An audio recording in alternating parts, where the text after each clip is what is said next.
Om Shri Gurubhyo Namaha. Harihi Om.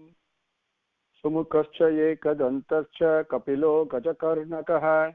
Lambodharascha vikato vignarajo vinayakaha. Dhumaketurganadhyakshaha palachandro gajananaha. Vakratundaha sutpakarno herambah skandapurvajaha. Shuklam bharadharam vishnum sasivarnam chaturbhujam prasanna dhyayet sarva vighnopashantaye yasyadviradavakradhya parishadhya parasatam vignum nigdhanti satatam vishvaksenam tamastraye gurur brahma gurur vishnu gurur devo maheswarah gurur sakshat param brahma tasmai shri gurave namah Satchidananda Rupaya Krishnaya Aklishtakarine Namo Vedanta Vedhyaya Gurave Buddhisakshine Krishna Dvaipaya Namvyasam Sarvabhuta Hiteratam Vedabchabhaskaram Vande Samadhi Nilayam Munim Narayanam Namaskritya Naranchaiva Narottamam Devi Saraswati Vyasam Tato Jayamudirayet Janmadhyasya yatah anvayat itaratascha artheshu abhignah swarat tene brahma hruda yah adikavaye mukhyanti yat surayah tejovarimrutam yatha vinimayah yatra trisargo mrisha dhamna svena sada nirasta kuhakam satyam param dhimahi. Now that's the very first slokam in Srimad Bhagavatam. The first three slokams are prayer slokams, so we take one by one, slowly and steadily. And the meanings of each of these slokams are simply, there's no words to describe them. They're actually divinity itself.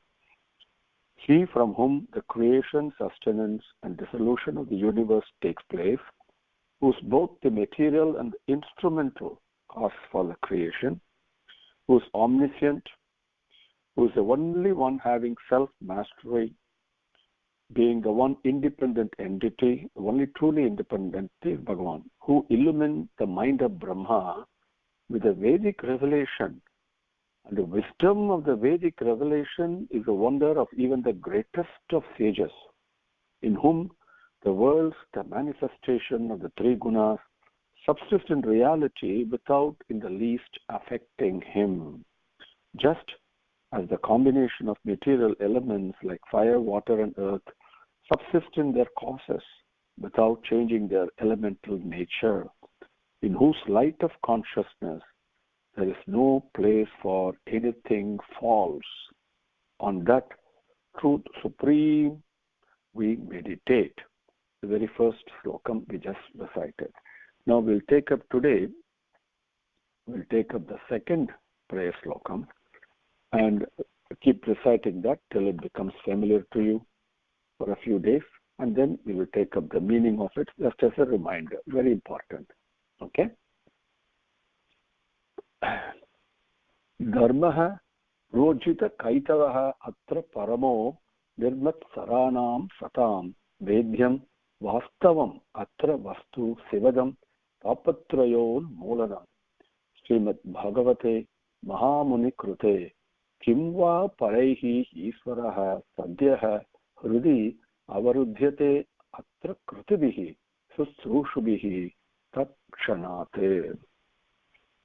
That is slokam number 2 in Srimad Bhagavatam, and a very important prayer slokam again, and we will recite that every day for a few days till you become familiar with it. Okay. Now we'll continue from where we left off last time with Swami's grave. We came up to slokam number 14, I believe. 1 second, let me check my records here. Yeah, we came to slokam 12.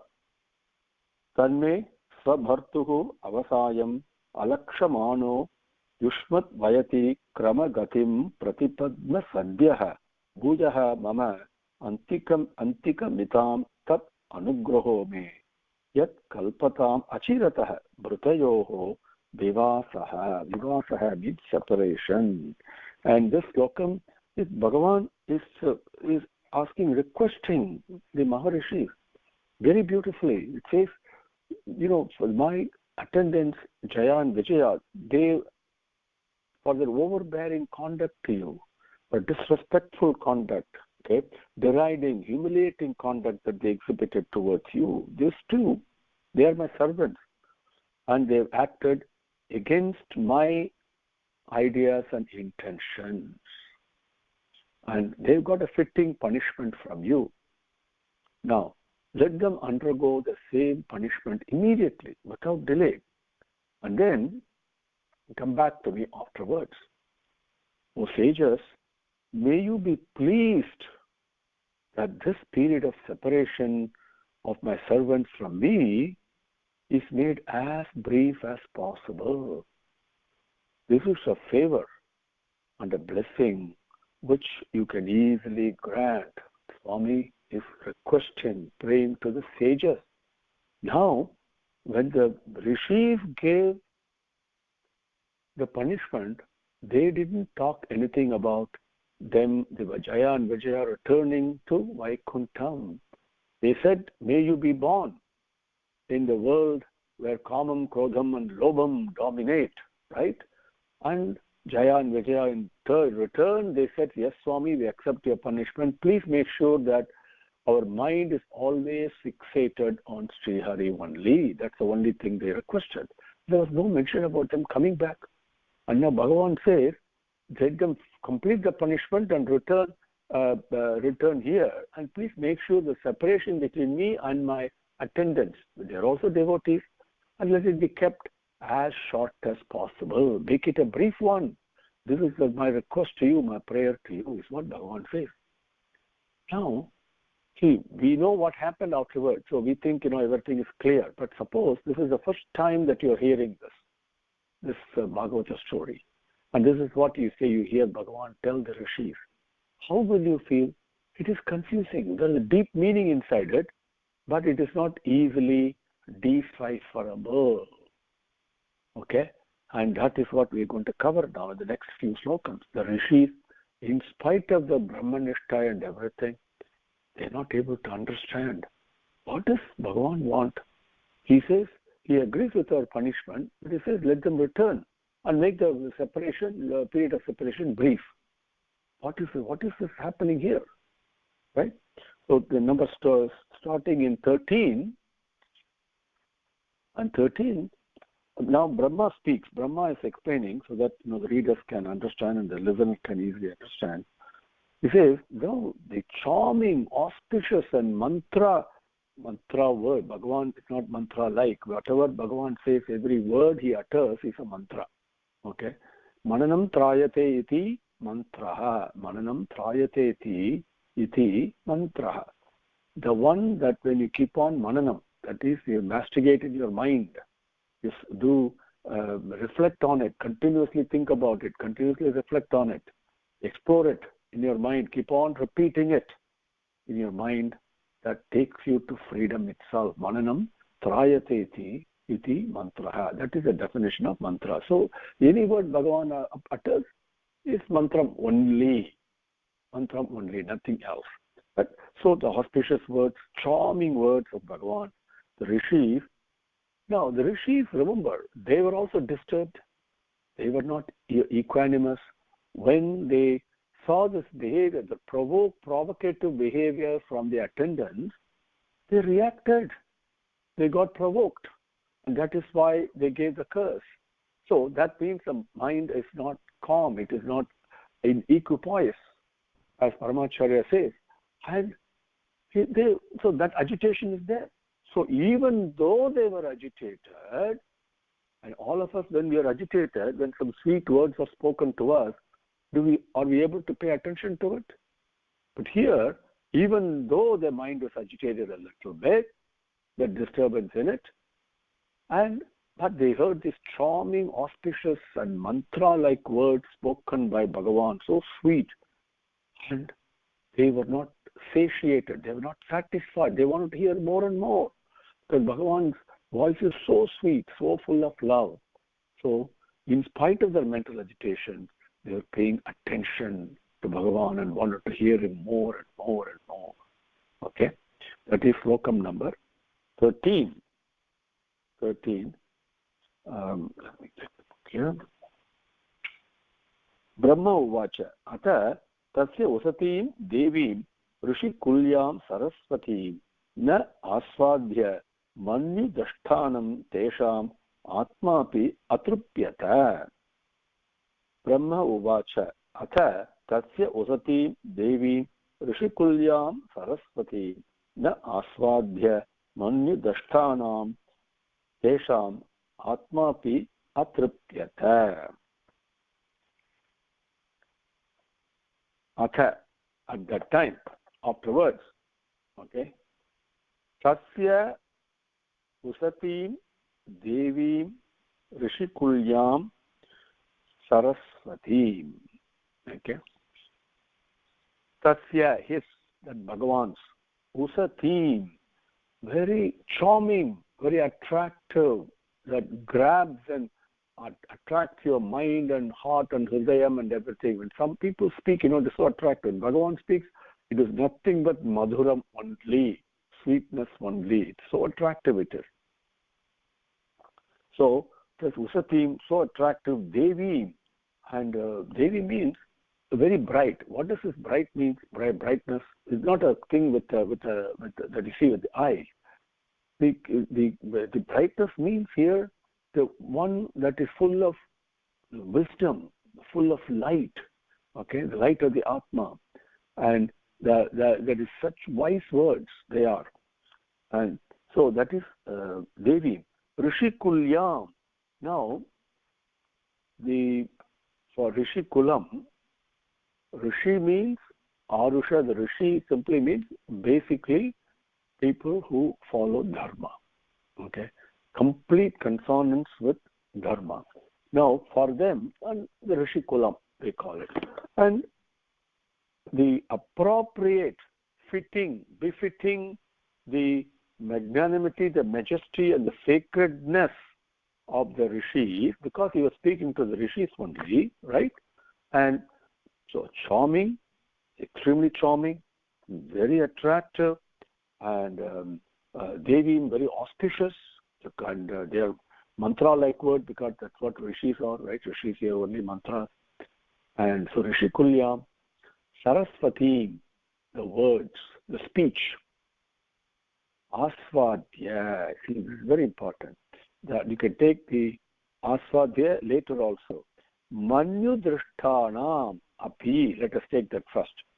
Manyu Atma api atripyata, it comes later. Manyu Dashtanam. Manyuhu means anger. So Manyu Dashtanam api, even though they were agitated by anger, which is what they reacted to, how come you respect us? They might react to a sense of anger.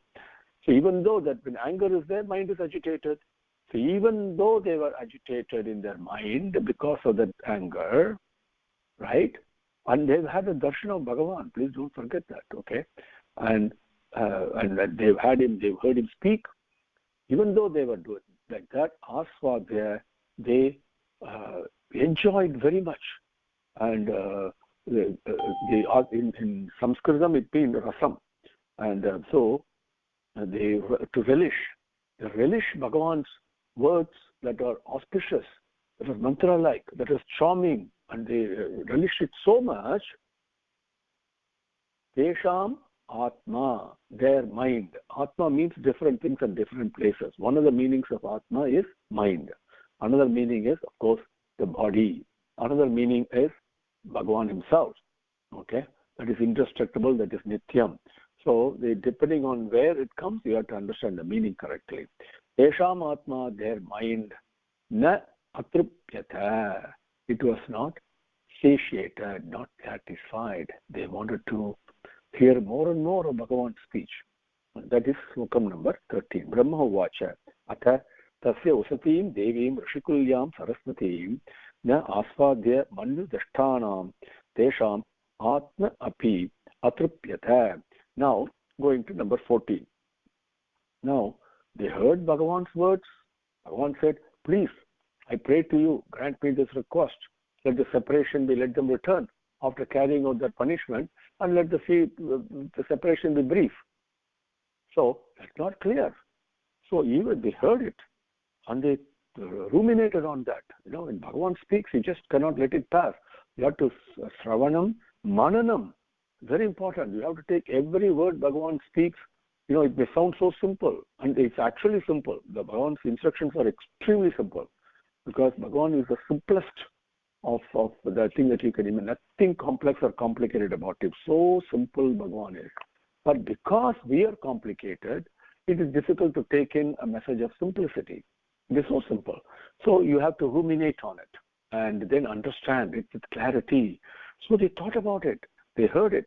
And even though they heard, even though they thought about it, they were not able to understand at first what was actually Bhagavan desiring.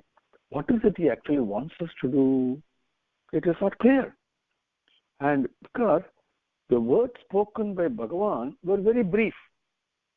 They were very extremely noble, most impactful and most important message, spoken very briefly, very meaningful, but at the same time, impenetrable, very not easy to understand.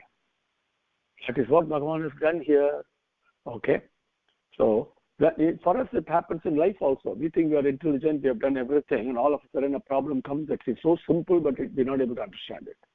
This is how Bhagavan, brings us back in line.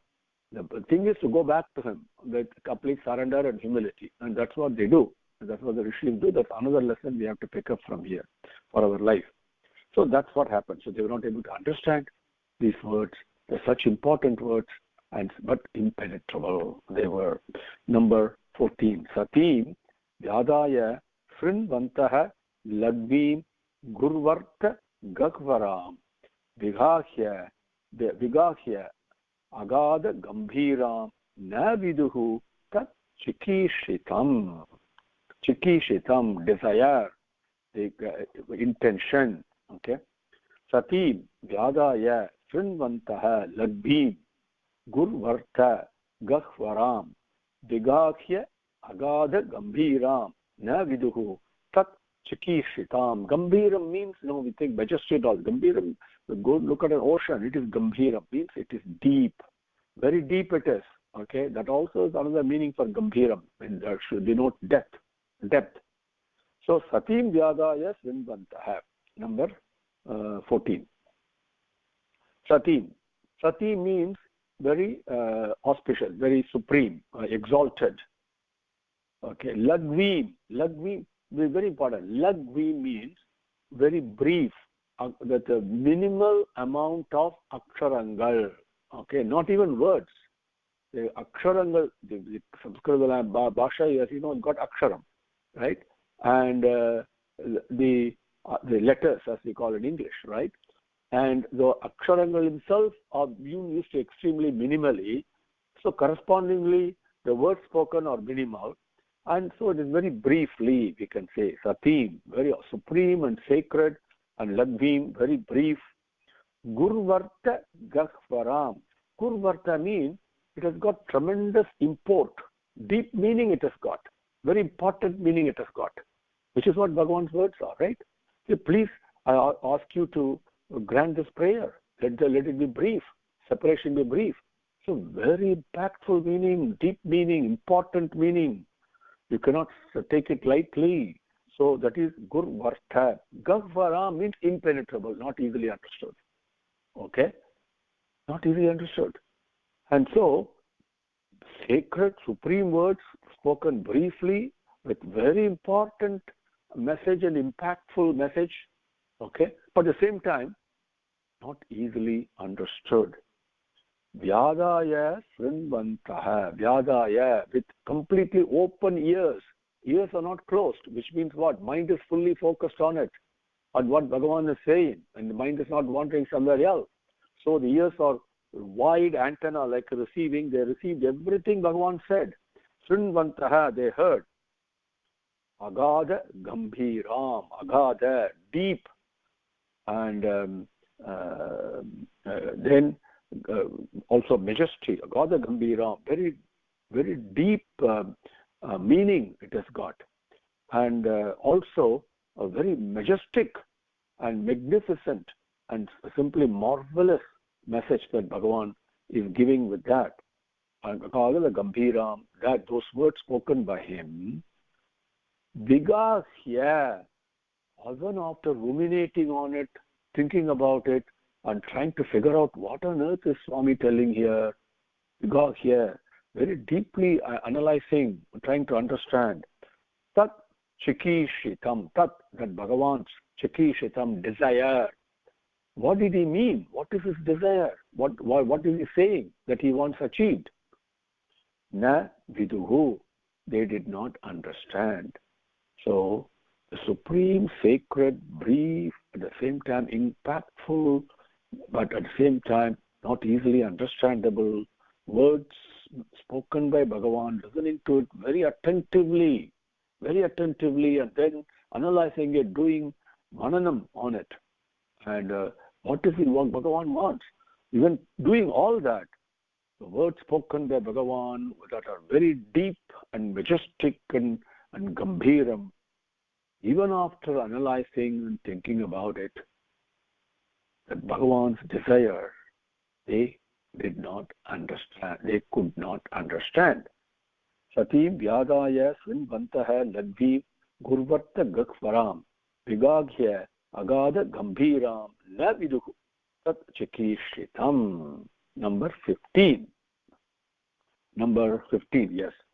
Now, then they also slowly realized that Bhagavan actually approved our conduct. He said, yes, the punishment you gave us is very correct. I approve of it. So now slowly they begin to realize Bhagavan has approved their conduct. So now they began to speak.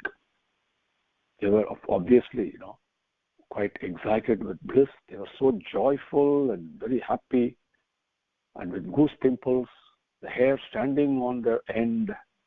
They spoke to the Bhagavan. And how was Bhagavan appearing to them?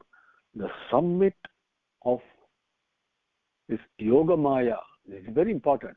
Yogamaya is a phenomenal achievement, that you and I cannot do. But Bhagavan himself says in Bhagavad Gita, with my Yogamaya, I've enveloped all this. What a powerful achievement that Bhagavan, so on top of that, the summit of it, the man who has done it, that's how he appears to them. It's very interesting. Bhagavan plays with his devotees. Very beautifully he plays.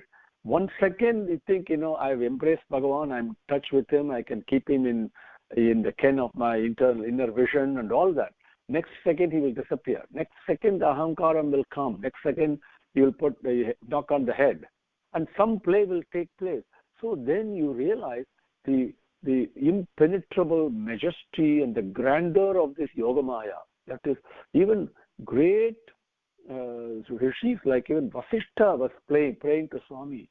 And even Prahlada was praying to Bhagavan, Narasimha, please, whatever you do, don't put this Yogamaya on me. Don't kick me away from your lotus feet, is what he says. And so Bhagavan can do this with anybody, at any kshanam. It's all part of his play. So they look at him, the master of this Yogamaya, that's how he looks. And then they started, and the glorious, that manifestation of Bhagavan's glory, they start speaking to him, very happily, excited manner, because when they started analyzing Bhagavan's words and trying to really understand, they realized, hey, Bhagavan, Swami has approved what we did. So that gives them that confidence and that joy. And then with Bhagavan's darshan in front of them, with hair standing on the end, they started addressing Bhagavan, addressing Srimad Narayana, Sri Hari, who was manifest in front of them, along with Sri Devi, decked in Pitambaram, and the various ornaments that we saw. And Bhagavan has got its nicely hand slung over the shoulder of Garuda. And another hand, he has got this lotus flower on a stem that he is playing with, twirling around. Such a beautiful scene it is. And here they now begin to talk to him. Number 15. Yeah.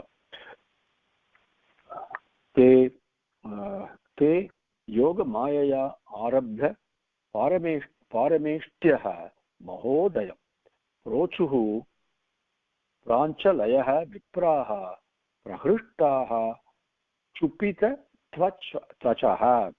Chupita tvachaha. Tvachaha means hair on the skin. Okay. Te yogamayaya arabdha parameshtyah mahodayam rochuhu pranchalayah vipraha prahrushtaha chupita tvachaha.